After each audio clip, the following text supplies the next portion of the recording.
लोकसभेत असल किंवा विधानसभा असेल, कुठली निवडणूक असेल, कुणालाही लोकसभेत किंवा कुणालाही लोकशाहीत निवडणूक लढण्याचा अधिकार आहे. तो तसाच मला पण आहे. मी फॉर्म भरला, शेवटचा दिवस होता, कुणाला सांगता आलं नाही, वेळ कमी होता. मी एक कॉन्ट्रॅक्टर असल्यामुळे माझ्याकडे डॉक्युमेंट सगळे रेडी होते. सब कॉन्ट्रॅक्टर असल्यामुळे मी ते सगळे डॉक्युमेंट असल्यामुळे 2-2.5 तासात फॉर्म भरला.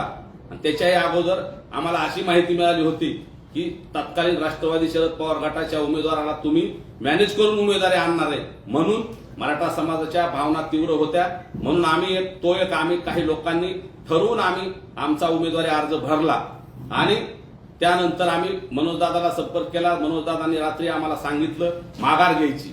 समाजाने सांगितलं माघार घ्यायची. समाजाच्या भूमिकेच्या पुढे मी जाऊ शकत नाही, म्हणून मी ती माघार घेतली. मी तुझ्यासारख्याच्या जर आमिषाला बळी पडलो असतो तर 25 कोटी रुपये आणि आमदारकी, विधान परिषदेचं बीडचं तिकीट किंवा विधान परिषदेच्या आमदारकीचं जे तू आमिष दाखवलं होतंस त्याला मी बळी पडलो असतो. परंतु या सगळ्याच्या पुढे मला मराठा समाज आणि मनोजदादा त्यावेळेस जवळचे वाटले, म्हणून मी लाथ मारली या सगळ्या तुझ्या ऑफरवर.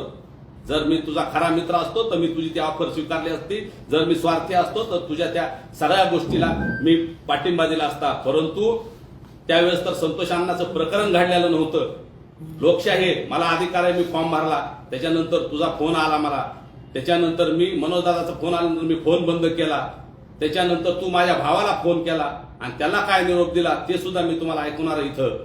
पण मला त्या खोलात जायचं नव्हतं, परंतु जाणून बुजून माझ्याबद्दल संभ्रम निर्माण करायचा, मित्र म्हणायचा आणि जाणून बुजून संभ्रम करून तू एक समाजात वातावरण दूषित करायचं, असा माझ्याबद्दल कलुषित करायचा तो प्रयत्न केला.